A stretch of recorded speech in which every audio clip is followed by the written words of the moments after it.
Hi, welcome along to PCN Magazine. This is a brand new podcast. Hope you're going to enjoy it. My name is Martin Bowen. I am one of the founders and editor-in-chief of Patchchord News, also known as PCN Magazine.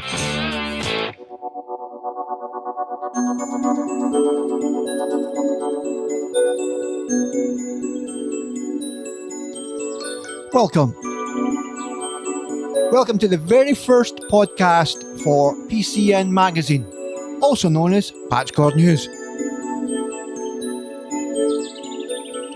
You can find us at www.pcnmagazine.uk. I'm one of the founders and the editors-in-chief for the magazine, which started out in 2016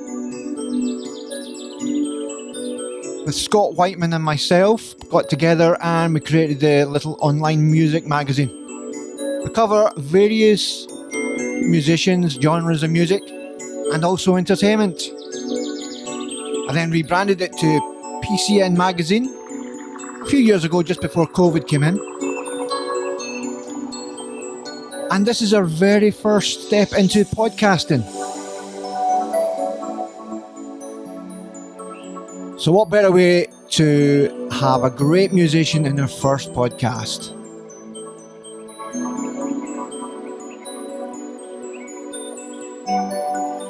So our first one is with Colin Kennedy. He's a musician from the west coast of Scotland, South Ayrshire area. You may know his son, Sean C. Kennedy, who's playing out in the States at the moment. But this time we're going to chat to Colin. I'm going to chat about his music career. Been in various bands over the years, from the 70s to 80s, right up to modern day, today. He's recently releasing new albums, which he chats about that he wrote during the COVID times. He has been releasing 2 albums so far and a single. The single being Dramarama was released in July this year, followed by a 10-track album called Monochrome, and then just recently the album Why. So we're going to do a little chat about that and talk about new music that's going to come out. He's got one coming out on the 6th of October, I believe, and it's called Get On The Right Side. So without further ado, let's get into the podcast and get a little chat with Mr. Colin Kennedy. Hi Martin, we've met a few times. I have, aye. Gig-wise and stuff, so it's nice to get a wee chat. Yep. You'll know a wee bit more about me after that. Yep, definitely. And that's what I'm hoping to do. As I said, I've interviewed Sean, your son, a couple of times, and he spoke highly of you in our interview and mentioned about your about your past and how it inspired him to get into music as well, which he's doing really well over in the States at the moment. So you've brought out 2 albums this year, Monochrome and Why. Yeah. And before we started the interview, we were discussing way back in the COVID days where you were like basically taking your way into your own studio and just writing music. Was that where it all started? Aye, well, basically I constantly write music. It's like every day, I'll write songs every day. But finishing the songs has always been the task and the kind of the hardest part of it. Writing the song, I find, is the most pleasurable when that first burst of inspiration hits you and you think, oh, right, I've really got something here. But digging deep and getting all the right parts, like painting a picture, and so basically I had loads of stuff sitting about, but when all that kind of enforced thing that happened, and nobody was really allowed to mix with anybody apart from just my wife and I out walking and enjoying the peace and quiet, I just locked myself in the studio and decided that, right, I'm going to finish these songs. They've been lying semi-finished.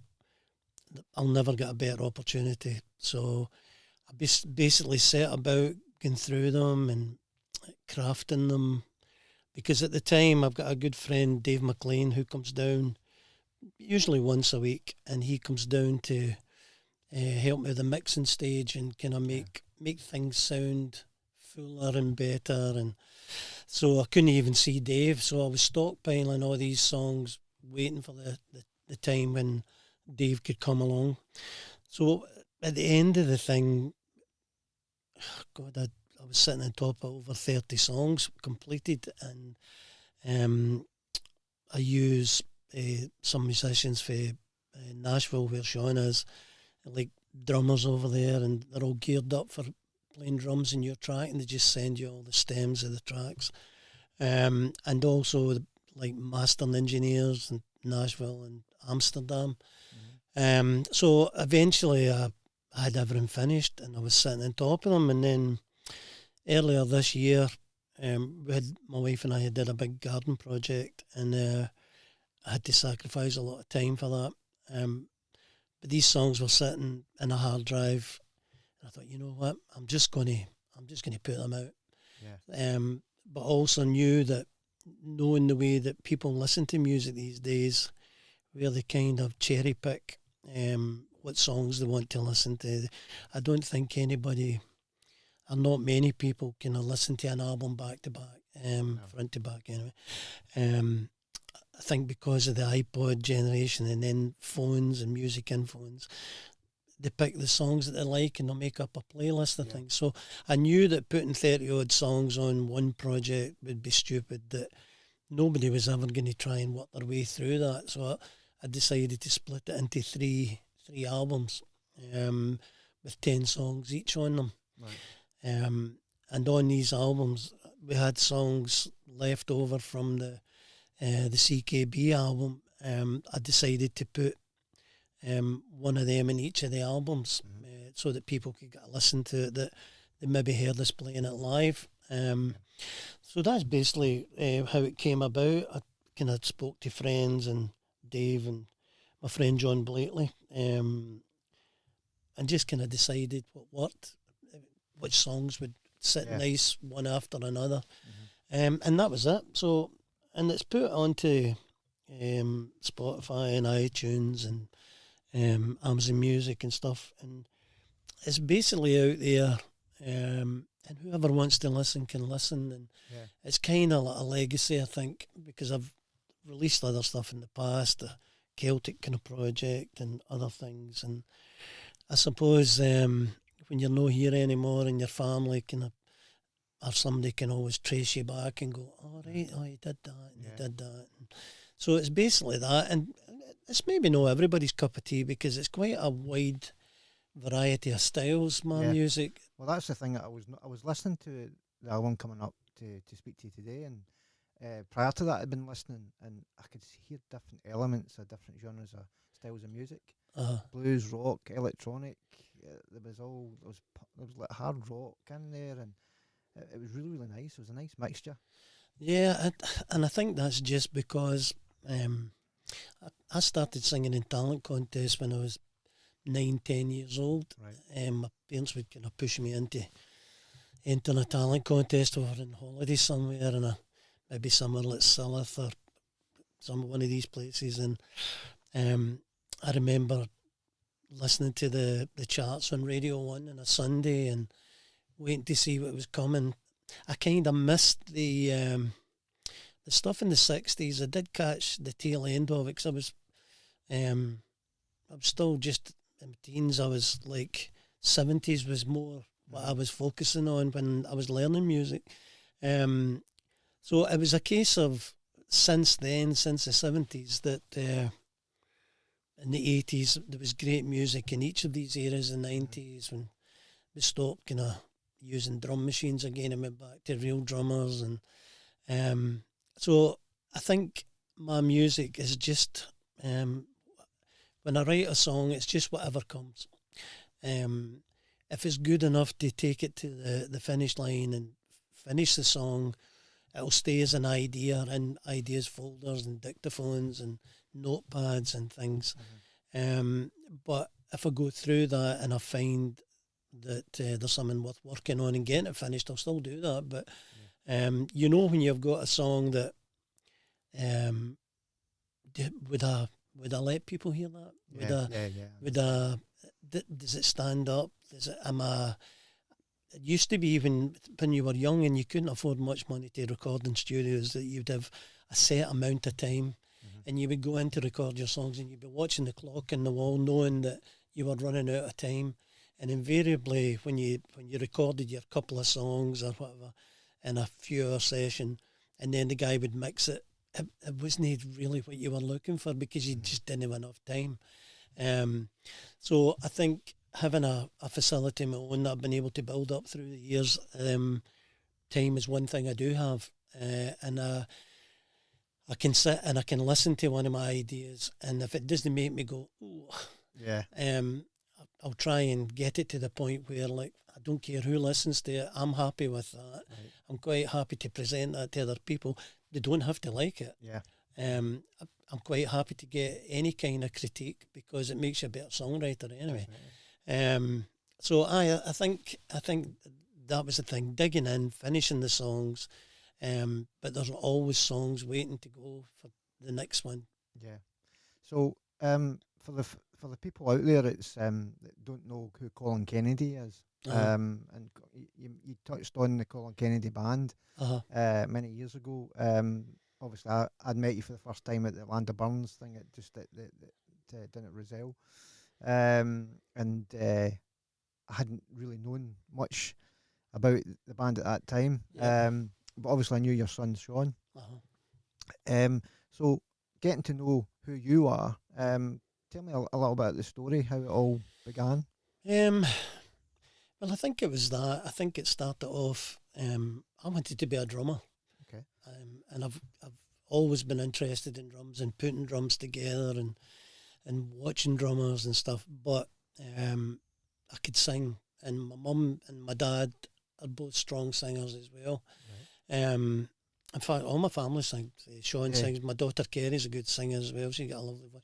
And my wife Eleanor sings. And she was a professional dancer. That's how we met.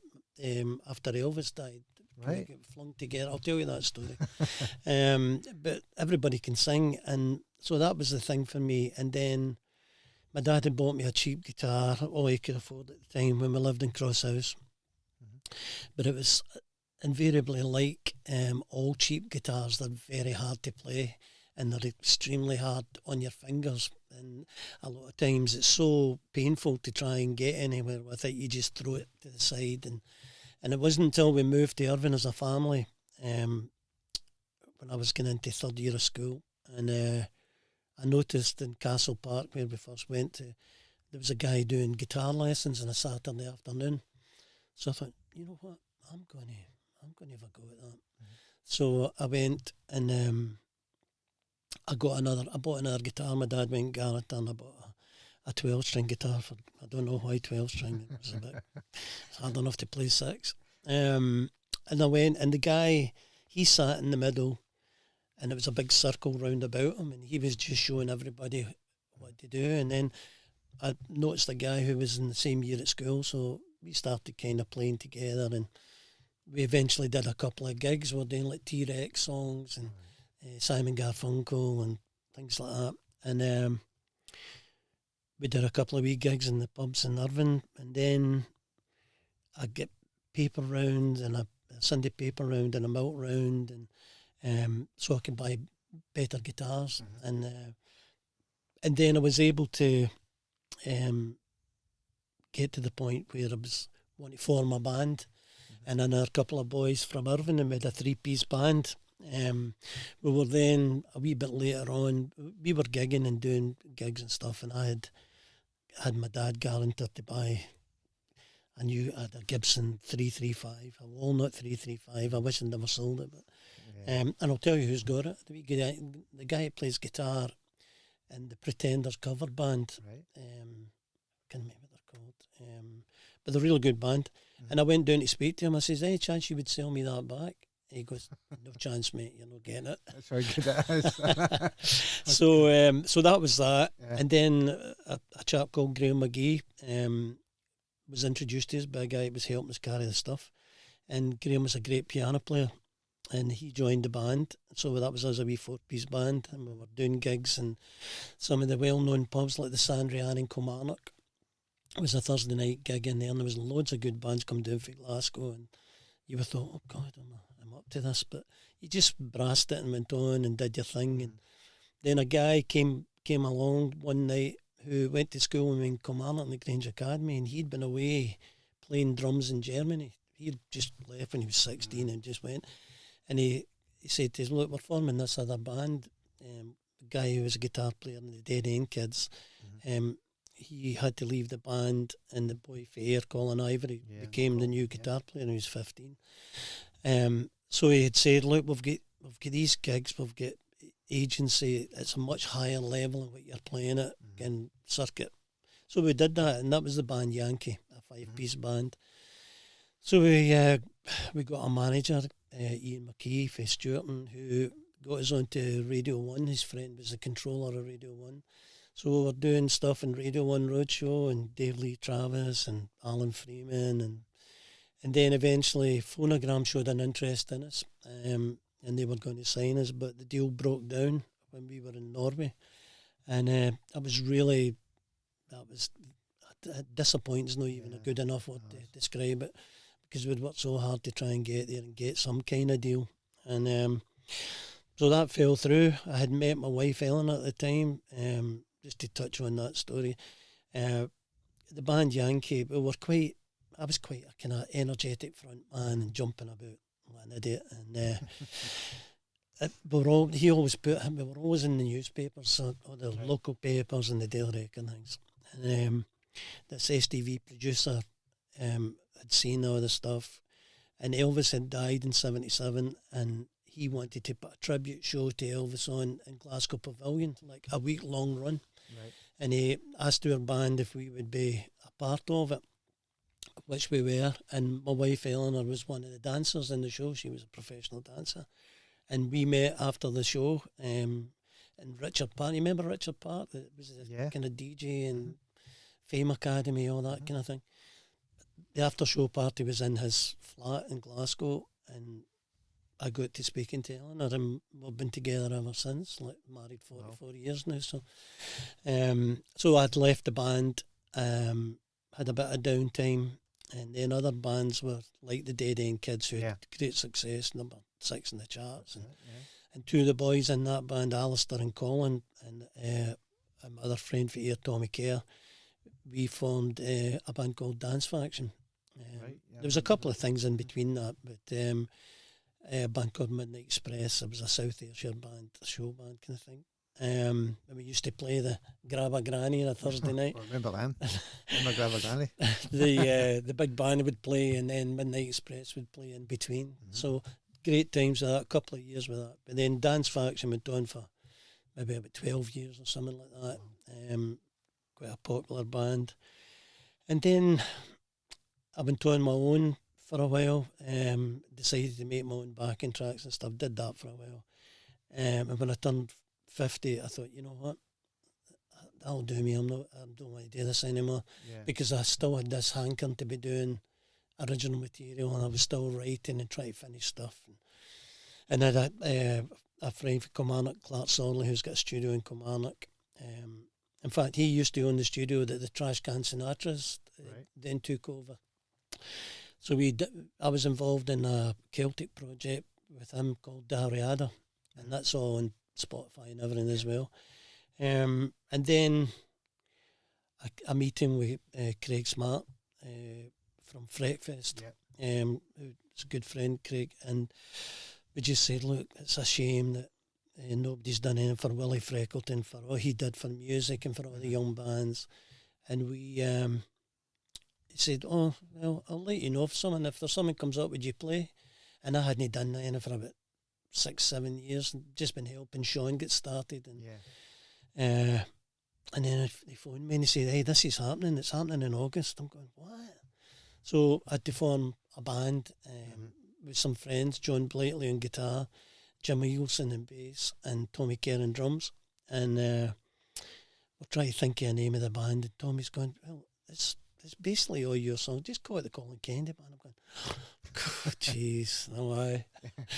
So, but we eventually did that. We kind of shortened it down to CKB, so I didn't feel so bad about it. But and then we had 6 years. We released an album, Painted Grey Sky Blue, which I'm very proud of. It was my first kind of time of really digging in and having to do a lot of work myself, not like just handing it to somebody else to do the editing and all these things. I had to dig deep and do that. So we did that, and I'm very proud of that. But it came to the point, and I think it was quite fortuitous actually, because it was June 2019. We did a final gig at the Harbour Arts Centre, and it felt like a perfect circle and tying it up in a wee bow. It was nice and neat and tidy. We had a great time. We had an album. We did 6 years of good gigs. But that was time. And then who knew that the world would come to a standstill on March the 23rd, 2020. And but what it did was it just made me lose myself in the studio and did all these songs. Which we're going to get onto as well. Into discussing the track by track. Oh, right, okay. If we'd like to do that, or just if you... I can give you a quick resume of different tracks, or even what we could do is we could look at the ones that you feel that mean more to you in the album, and get the listeners to really to hook into that. Okay, you want me to do the Monochrome first, just a quick... Yeah, we'll go through Monochrome. So, Monochrome, gosh, I was a bit controversial during all that lockdown and stuff, because me and my family, including Sean in America, we didn't buy what they were selling. Right. We didn't buy it. It was just... When I was brought up to think that if something smells like cack, it's cack, and that did smell like that to me. So a lot of the songs on that album are kind of my thoughts during that period, and it's no kind of... Unfortunately, I lost a few friends during that period just because I had an alternative opinion to what the mainstream opinion was. Yeah, and you're allowed to have an opinion. Definitely, you're allowed to have an opinion, and maybe I had to come off Facebook for a while because I was maybe being too outspoken about things, and it wasn't good for my mental health to be fighting with people about that. I didn't want that anyway. So a lot of it come out in the music. The title track, Monochrome, particularly, is, if you can focus on the lyrics and that, you'll see exactly where I'm coming from. Head in the Sand, again, that's kind of takes a nod to burying your head in the sand and know. Can, if something's obvious to you, can give it a wee bit more research and kind of thing. But, so that was that. Come Down was a song I'd had for a while. We played it with the band. It was always a great song live, so I wanted to get that out. Dramarama, it was probably one of the most recent songs, and that was why I put it out as a single before the album. And it's basically just, again, there's a lot of people in this world, especially if you're caught up with what the media's saying and the news, and they're addicted to drama. And they can't see it, they can't live without chaos and drama. And I know people like that. So it's basically about that. Don't Say You Love Me, that's just a kind of typical kind of breakup song. She Knows, I've had that kicking about for a while. I was a great fan of Tom Petty and the Stones and all that, and it kind of takes a wee nod to these people with a kind of 12-string guitar on it. But it's basically about just how women are, that you think you're kidding them on, but they know exactly. They just need to look at your eyes and they know what you're doing. The next track was another great song for us when we played live, Angels Fall Sometimes. The lyrics for that were written by Tom Kerr, who was the drummer in CKB. He's a great lyric writer, Tommy, and he's just prolific. He's always writing. So I wanted to get that done. Drain the Swamp, that speaks for itself. That's another one about that subject. And Love Is All That Matters, I wanted to kind of round off these songs with something that was more positive and about just wrapping your family around about you and the people that really matter. So I like that song. And I actually came about, I loved Bowie. I was a huge Bowie fan. Yeah, I mean, as I was mentioning when I was coming up, listening to your voice and the way you come across, it was almost, you could hear the influences. Aye. Bowie, even Springsteen came to mind. There's a bit of Springsteen, especially Angels Fall and things Yeah, like that. Yeah. I could just hear it in your voice, and there was other elements coming in there. I can see, so yeah, you can see that you've been inspired by Lexa. Well, definitely. I mean, I seen Bowie in the Green's Playhouse in Glasgow before it was the Apollo when he was doing Ziggy Stardust, and changed my. Quite lucky. Oh, yeah, because I remember coming away from work. I was working down in Berwick-upon-Tweed at the time, and I was finished night shift. I was driving home, and I was listening to Coldstream, and that's when the news came in, and I broke into tears. Aye. I was growing up. My older sister was Anne.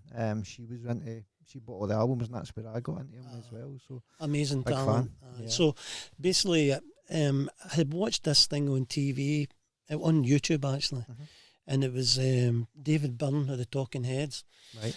And he went into this place. I think it was over that period where people they were just starting to get back out, and there was this choir, this a cappella choir in New York, just people dressed in their street clothes, kind of everybody random. But David Byrne sung Heroes with these people, and they were making a lot of the kind of noises like what the strings would be or whatever. And it was just incredible. And I thought, you know what, I would love to write my version of Heroes, and that's what love is all that matters. Right. That's how that came about. And then the last track, it was the extra track that was Soul Free, which CKB recorded. So I put one of them on each of the albums. So that was Monochrome. Yeah. The album Why, that was just out a couple of weeks ago. The song Why, it's been kicking about for maybe 18 years. And I did record it a couple of times, trying to find a definitive version of it, but I rewrote the verses, the melody and the words in the verses, and a great drummer from Nashville played on that, and it kind of just, I was much happier with the song, so I was quite glad to get a version that I could be happy with.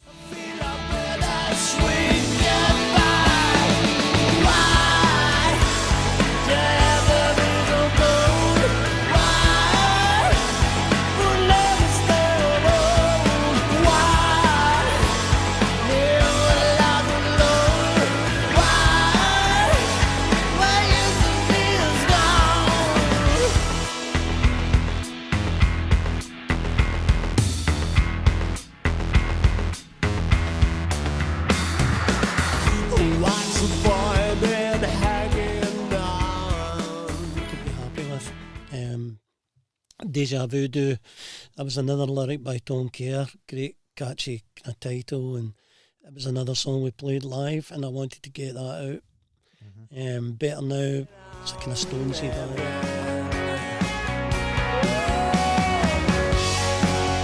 It's all better now that the peace is dead. A version that I could be happy with. Deja Voodoo, that was another lyric by Tom Kerr, great catchy title, and it was another song we played live, and I wanted to get that out. Better Now, it's a kind of Stonesy vibe. Yeah, that's what I picked up when I had that playing, and it's one of, I would say that's one of the ones I like in the album. Oh right, okay. Out, believe it or not. I don't know. I was kind of singing I didn't know all the words, but it was lifting me. It was really good. So that was a kind of Stonesy vibe, and then Sound of Love, again, kind of it's a lot lighter and a lot more positive sounding, and I used kind of a wee sample of children at the beginning, playing it in a playground. It just the song came, and it's just, for me, that's the Sound of Love kids playing, and definitely. So, and the song came for that.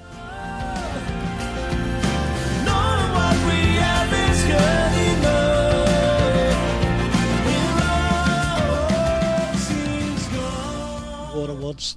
It was a different vibe, more kind of electronic or semi-reggae kind of feel. Yeah.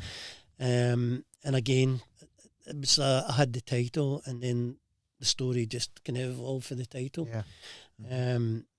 I don't want to go to Hollywood. Again, I kind of messed about with that, try to find how it would feel right. The song's about, you know, all these glossy magazines and how teenagers and young people these days, it's like they're doing things to themselves, looks wise, not to make them look better or look prettier. They're doing to look like somebody else, Yeah. like a Kardashian or something. Uh-huh. So the song is basically, you might want to go to Hollywood, but I don't want to go to Hollywood. Yeah. You can do whatever you want, but I'm not buying into it. Mm-hmm. So that's what that was about. And that, funnily enough, John, who was a guitar player and very good friend, and we do a lot of stuff together. I'm actually playing guitar for him. He's doing a gig in the 20th of October in the Hack. He's always wanted to front his own gig, and he's been my kind of sideman for many years. And so I thought, you know what? Well, if you're doing that, I'll do what you've done for me. I'll play guitar and sing backing vocals for you. Yeah. And he keeps saying, do you want to sing a song? I'm going, no. I want to see what it feels like. Yeah. But his son, Zach, played the bass on I Don't Want to Go to Hollywood, and he was only 12 years old. Wow, that's good. And now he's 16 and he's playing with us in John's band, Mm-hmm. and he's just a super talent and such a nice boy to be around. So so that was that. Free and Easy. When you listen to Free and Easy, it's like a late summer kind of sound to it, kind of feel to it. That was the vibe I was going for. I kind of a tune, and someone told me a guitar tune, and there's so many songs have come out of that. Sound of Love come out it as well. But Free and Easy, that was the first one finished in all these songs, and the 30 odd songs, that was the first. So I really like it. And there's a really weird chord in it in the middle, and it's just still amazing me. I don't know how we got it. It just kind of happened by accident. Mm-hmm. So I really like that wee song as well. Most of the time, it's just a wee pop song. Again, relationship type song. Man Up, again, that kind of speaks for itself when you listen to the lyrics and that. And then the final track is the other CKB track, Halfway From Anywhere, which sounds great. Yeah. John did some great guitar work on that. So that was that. And got it out, and I'll tell you what, they were talking about lyrics there. Yeah. One of the things I'm not very good at is inputting stuff for social media. Right. I've got to ask my daughter, Kerry, how do I do that on Instagram, Kerry? How do I? And then you've got to input all your lyrics into this other program to allow them to come up on Spotify and iTunes. So that as the music's playing, your lyrics are going with the music. Yeah. Jeez, what a job that is. I swear to God, you've got to sit and punch it in just when the line's starting. Yeah. So that's something I've had to learn to do. But I'm pleased to get them out in the world. The third album will be coming out in 6th October, I think it is. It's called Get On The Right Side. Again, so it's a bunch of songs in this batch. And listen, I wouldn't put them into the world if I wasn't happy with them. Some I'm happier than others, but I'm happy with them all, and I'm quite content to take any kind of feedback. Yeah. Kind of like, so I've got a lot of friends that are kind of heavier rock guitar players that play in rock bands, and I've got friends that are in electronic stuff and that. And there's a bit of everything. And it just that's what I picked up straight away. I mean, my favourite music, believe it or not, is electronic music. Yeah, you said that earlier. A lot of 80s vibes, 70s as well, because I grew up listening to all my sister's music because she was into Bowie and Kraftwerk and T-Rex for me was he was a god to me. I was big in if you'd asked any of my sisters, I was really upset when he passed. But I've got my you'll often see me wearing my T-Rex t-shirts. I've still got a lyric book of Mark Bolan's, and they're pretty weird, these lyrics, but he was a fantastic star. and he had a Les Paul most of the time, Gibson Les Paul, and it just sat perfect on him. It was like a Gibson Les Paul was made for his wee body. So I was a big fan of. There's other things that was coming through. Roger Daltrey as well. Oh, really? He's got a sound very similar to Roger Daltrey. Wow. Who was coming through, and it was like, wow, this is amazing. And I'm just surprised that your voice is not heard more often. And I'm hoping to do that. I'm hoping to really push it. Oh, that'd be great. And send it out there to listeners or readers of my magazine as well. On just touching on those albums coming up, and obviously you'll probably be wanting to wait until you see what the feedback get. Have you thought about maybe big touring or going out there and performing it live? A few people have asked me if I'm going to gig these songs, and maybe if I was a wee bit younger I would give it some serious thought, but I was having a conversation with my wife and daughter the other day there that when I was doing the gigs with the CKB, I remember thinking to myself, because of the rehearsals that was involved, the time, and this is, the time in the background to get you on a stage for an hour or an hour and a half, nobody knows what's been involved to get you to where you're on the stage and people can like what you're doing and you'll seem confident and all the rest of it. That's hours and hours and hours and hours. And I remember being with the band and we're rehearsing, and we were gigging regular. And because I've got such a backlog of songs that I want finished and I want in the world, and I'm talking hundreds of songs. I remember thinking at the time, gosh, I could actually just do with more time in the studio. And now I've got more time in the studio and I'm doing it. And then the wee kind of devil angel thing in the shoulders, all right, you should be out there gigging, and it was great, and I love performing because I was a performer all my life, but I don't know if I'm up for the workload. I might go out and do some kind of acoustic thing with John, and we'll get his gig out of the way first in October, and then I'll have a think about it. But see, putting a band together, and then the other thing about putting a band together is you've got to get on really well. I mean, one of the things when Metallica and bands like that were auditioning for the bass player at the time, and it was down to three guys, all brilliant players, all different but brilliant players, right? The biggest decision was, who could we sit in the bus with for 15, 16 hours a day? Which one of them could we travel with and live with for 6 months on the road? And that's what it comes down to. It comes down to relationships with people. And I've always been lucky enough that I've had great relationships with the guys in my band, but finding people, I think, and I don't know whether you agree or not, but after the last 3 years, with the things that happened, it destroyed community. It destroyed a lot of places where young bands could go and play, where any type of band or musician could go and play. And the guys that are out still playing, they're fighting to get the gigs. They're fighting to find places, fighting to get enough money to wash their face by doing a gig. I was fortunate I didn't need the money off it because I'd run a business for nearly 30 years. So I wasn't doing it for the money, and neither was any of the boys in the band. We were doing it because we loved it. So finding the people now after 2020 that like I would love to, if I was doing it, I would love to have a great keyboard player. They're like hen's teeth. I mean, there are a few out there playing in cover bands and stuff. Or you've got to go down the road with, I mean, the young guy, I mentioned the young guy, Colin Beattie, who's doing fantastic. He was ready to chuck it. And he met a guy who's his manager now, and he dug in, and he's come up with an album of great songs. Springsteen-y, like you said. He's a great singer, the boy, but they were filming him at Riverside, and down to earth boy, but he was almost done. But he's get paid players in his band. If you want to have a really top band, you need to pay the guys. So are you prepared to do that, and you can pay them for the rehearsal time to get the type of players that you want to have in your band? I don't know. No, I mean, I understand that coming from the photography side of things and the creative side, Uh-huh.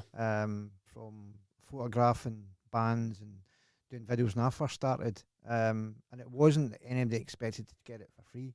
No. I think I did it for the enjoyment initially, and then I seen an insight to make a bit of money on it. But I still do certain work that I feel that it's not free, but I get something back. Mm-hmm. So it's all about helping each other out, and then if the money comes in, then it's a good thing as well.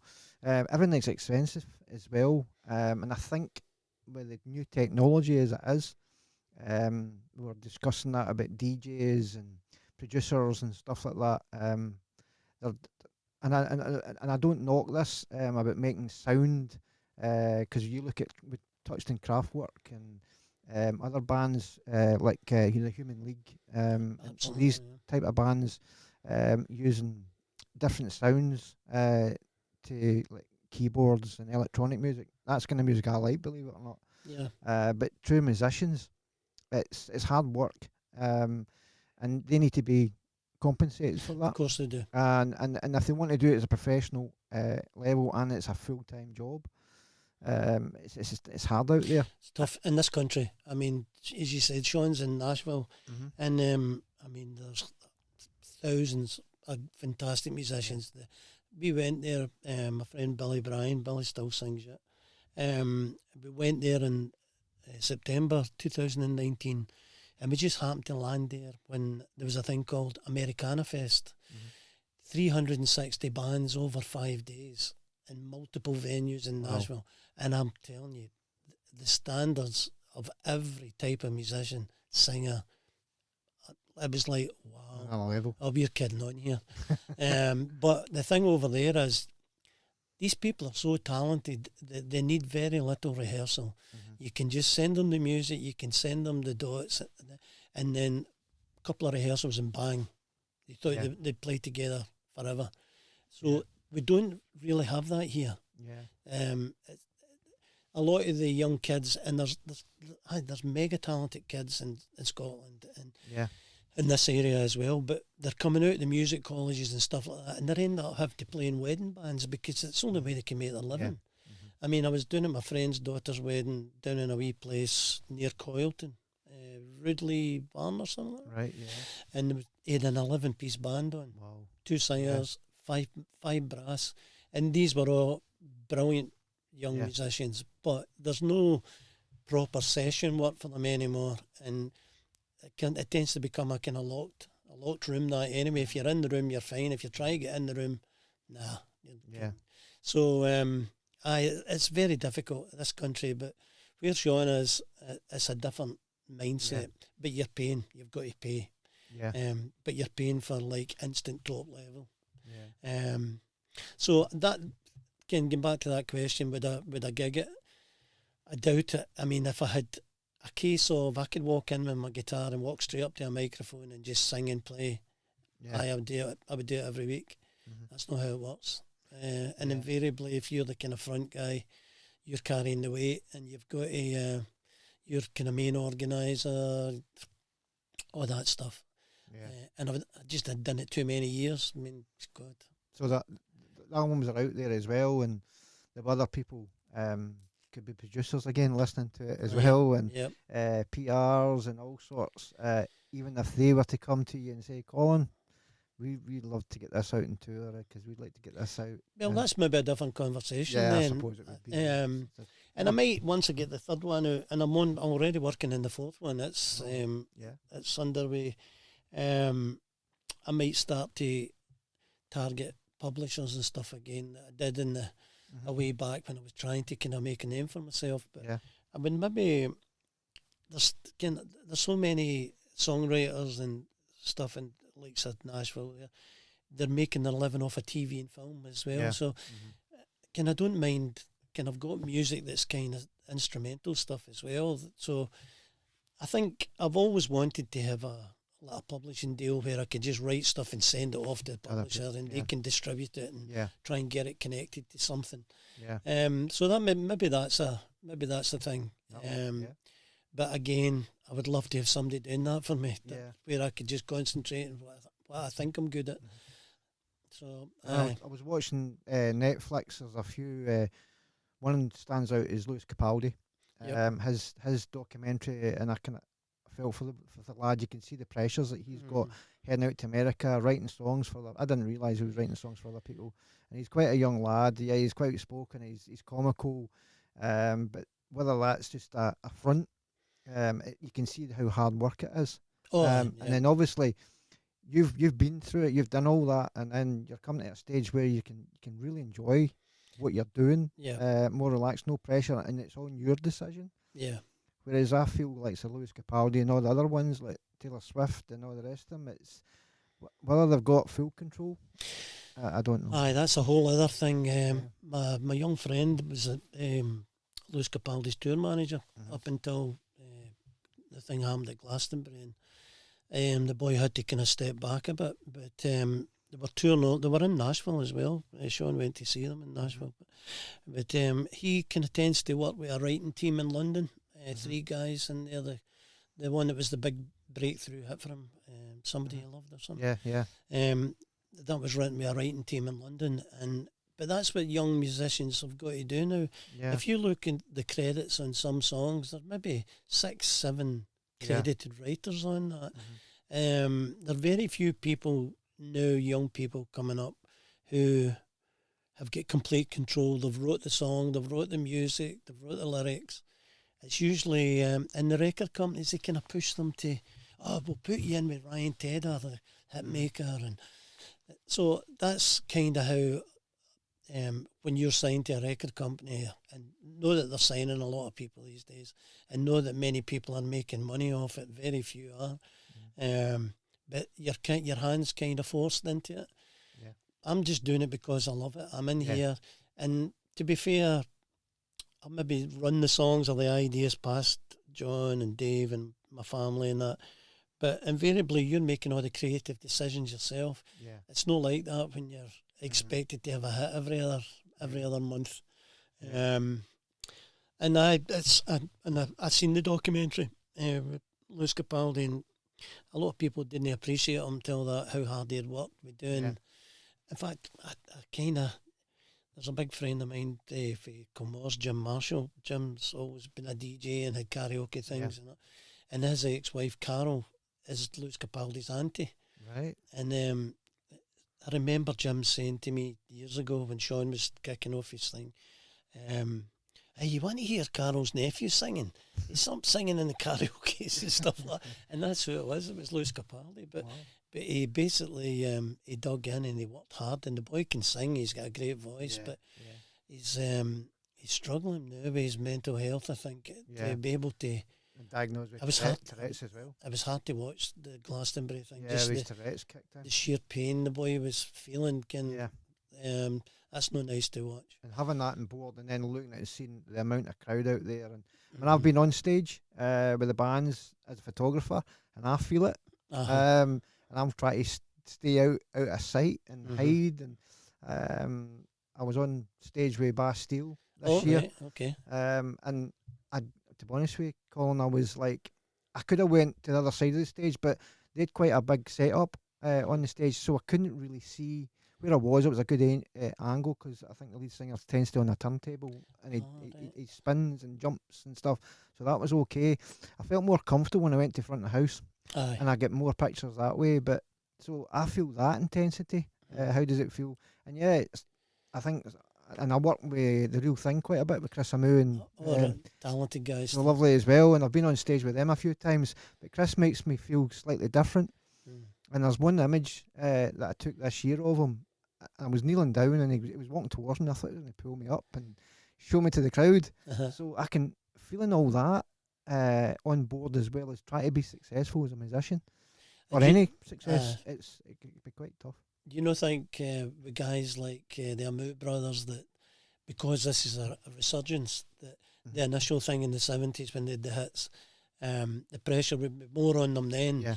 But now with the revival of the 80s things and the rewind gigs and all that, these guys thought their career was maybe over. Yeah. And all of a sudden they're back in, and they're really getting a chance to embrace it and enjoy it. Yeah. Because it's like Owen Paul. I'm good friends with Owen through You're my Facebook. favourite waste of time. Yeah, aye. I know. He still sings that and does other things, and obviously his brother been in Simple Minds, the drummer. And I connected with him, but just like touching a story and coming back to me with the photography thing with the Rewind.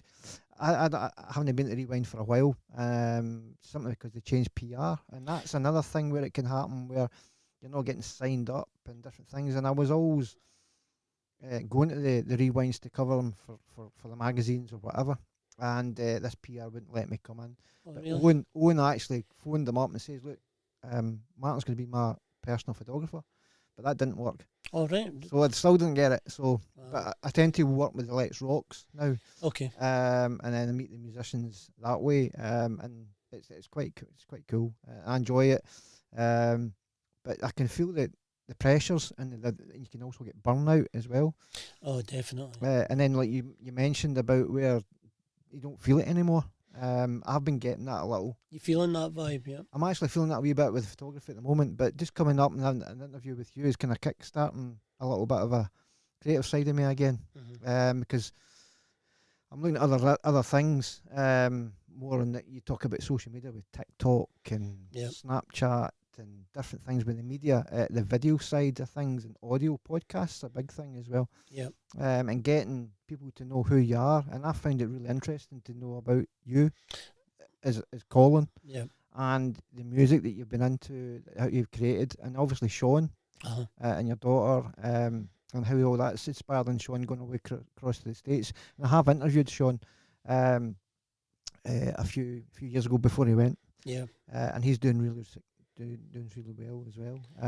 So that must be a kind of a worry for yourself and your wife, and making sure family being such a far away. Well, the good thing about technology, like somebody just WhatsApp video, and it's nearly every night, and a lot of times he'll do a video call when he's driving, so we don't feel as if, I mean, he was here at Christmas time, we went up to Skye at Christmas as a family, but here we are, we're chasing through September. I know, it's like 9 months and we've not seen you in person, and we were going to go and visit him in between these gigs, he's been out on tour, but it just felt too soon for us. And then because I've been rehearsing with John for his gig, I said, let's just wait until after the gig in October, and then we'll look at going to see him, because we can tell when we're talking to him that how much he starts to need a bit of connection, a bit of human connection. And the video call keeps it okay, but you can feel when he needs a wee recharge. And, and he's kind of waiting for his new visa to come through. Right. So he's got that in his head, whether everything's okay with that or not, because it hasn't happened yet. So, and that would give him another 3 years there, and at that point he might start his green card kind of thing, because he doesn't want to come back here. Yeah, because I think Jerry McGeekin's out there as well. That's right. Because and Alan Frew and all that kind of circuit was one of the first things that I started with when I started in the network with Sakasa back in the day. That's right, I remember that. I used to love that, been in there filtering in, and I've noticed we don't really have much other than the Hack, which is it's a shame there's not enough little venues. But I remember speaking to Sean, and he was initially only there for 2 years, and I'm trying to think when I last quite a few 4 or 5 well before COVID, and then obviously that will become kicking in. It must have been quite a concern, different things, and well, it was, because amazing how they were able to shut every tiny wee town and village down in the whole world at the time. But it didn't seem as bad there, because people were stamping their feet a wee bit in Nashville and Tennessee. The governor and that was going, "No, we're not doing this," and kind of opened up pretty quick. But you still couldn't. They were doing loads of things that we couldn't do. We couldn't even go into a coffee house and have background music on. Like background music. Yeah, because they thought it was punching out the air or whatever. All the rubbish. People would have to speak louder or something. And he's away to a Nashville soccer game with 25,000 people sitting next to him, hugging each other. And that was one of the things that happened that made me come off Facebook for a while. Was I'd put a picture of that showing at this football match, and I'd put a picture of, I think it was Phil Mickelson. He'd won one of the majors, and there was hundreds of people on the fairway, all cuddling and jumping each other and thinking. I'm going, what's happening here? Yeah. And then because I said that, it caused outrage. Yeah. You know what I mean? But so he got back to being a gigging musician much quicker than the guys here. Yeah. They can. Some boys didn't get doing it for a year and a half. My friend Andy's got Coast Wedding Agency, and I think he was about a year and a half, nearly on his knees. So it's definitely been hard for certainly musicians, and I think with music, especially coming from photography side as well, that's what we all love to go and do in the concerts and stuff. I mean, I've been up to the Hydro a few times. I'm one of the house photographers for the O2 Academies. Like the festivals is one of the things that I enjoy. Yeah. Like Transmit, I go to Transmit virtually every year. I think it's my 6th year. The Let's Rocks, Rewinds, I no longer go to for some reason. I think the PR thing. the PR thing, I'm not like mentioning that, but yeah. But Let's Rock's much better, and that the company's actually good to me anyway. So they run it, the UK live events in Kilimanjaro. Oh right, okay. So they're really good, and I do that with a photographer called Richard Purvis. Me and him have been helping out with photography there. So it's been really good, and that just fills my year. And it helps lift me through mental health and different things. So mental health's quite strong thing for me. Being in the previous job that I used to do, I was I was an ambassador for it, and it's been tough few years. And I think it's good.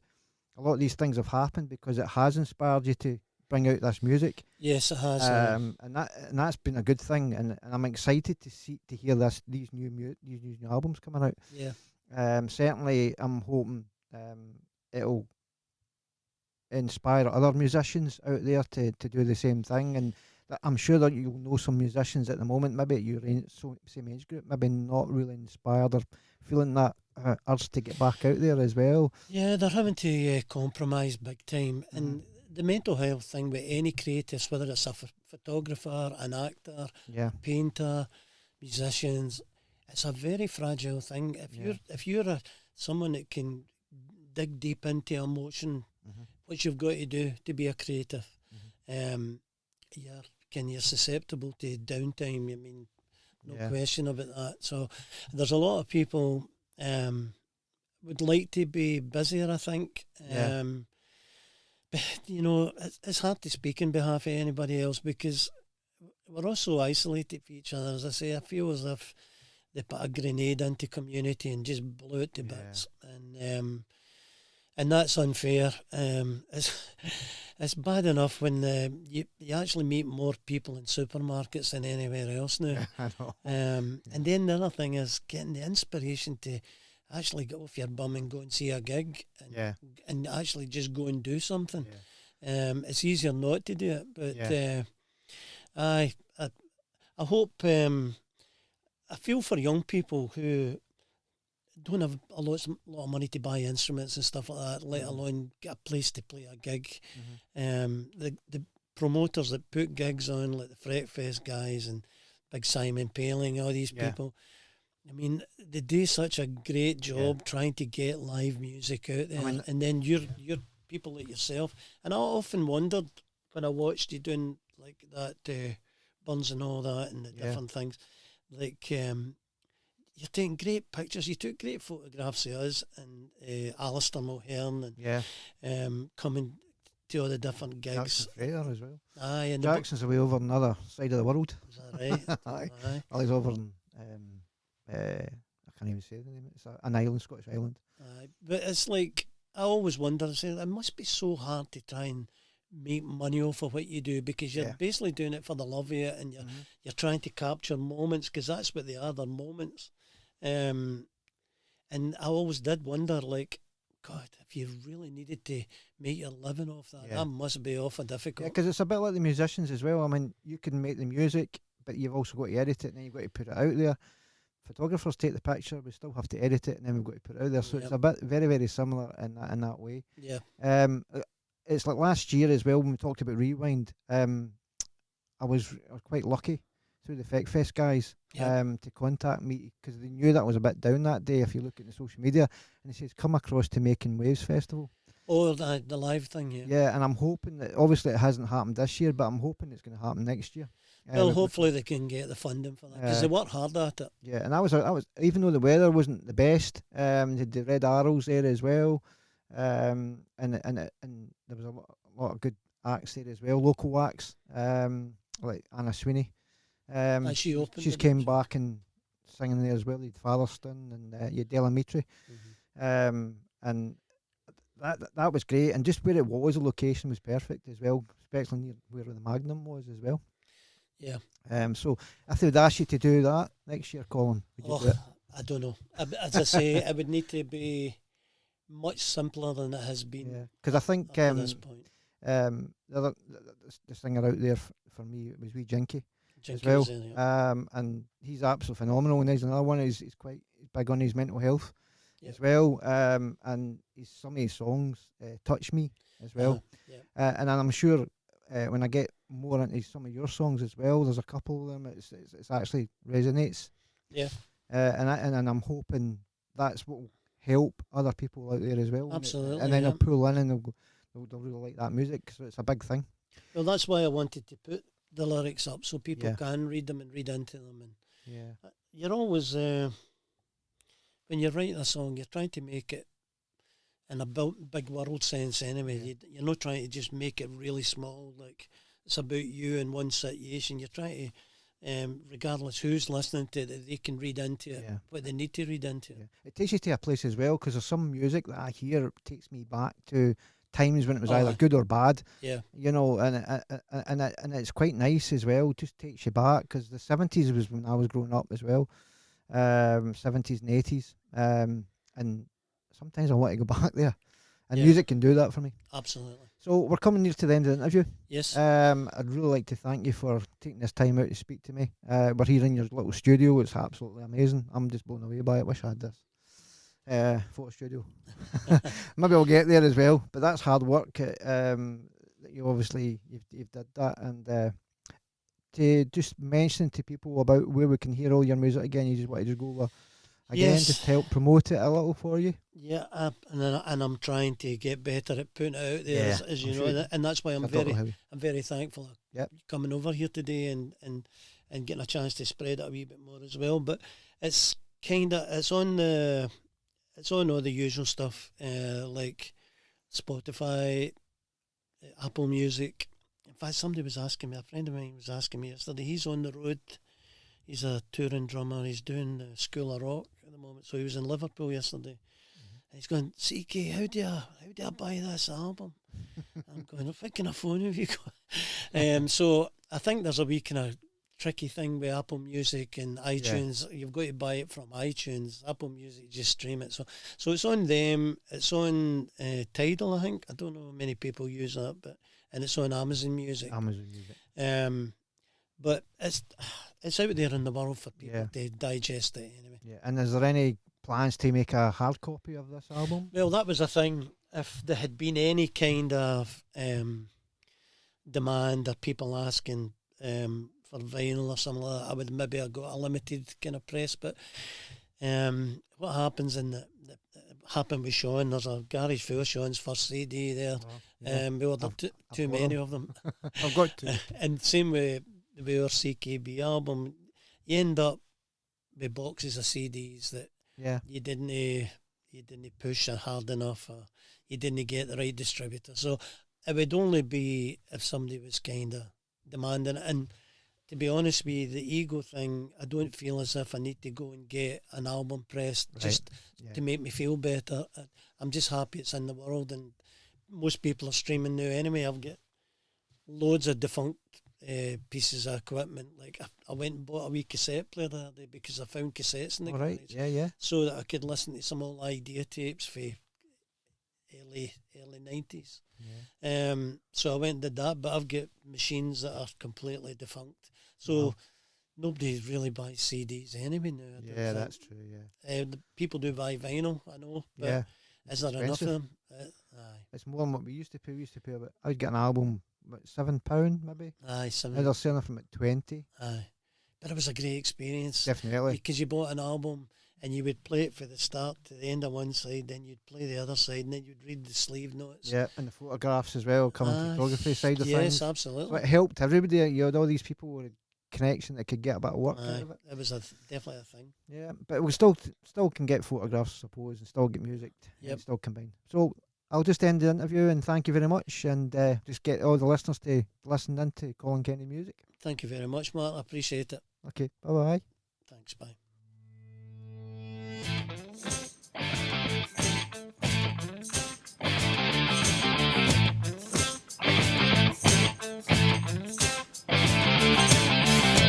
I'd like to give thanks to Mr. Colin Kennedy for his time.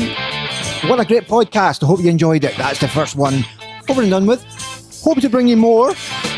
Please stay tuned. My name's Martin Bone. It's PCNmagazine.uk. www.pcnmagazine.uk. More podcasts on the way. Thanks for tuning in. Catch you on the next one. Bye for now.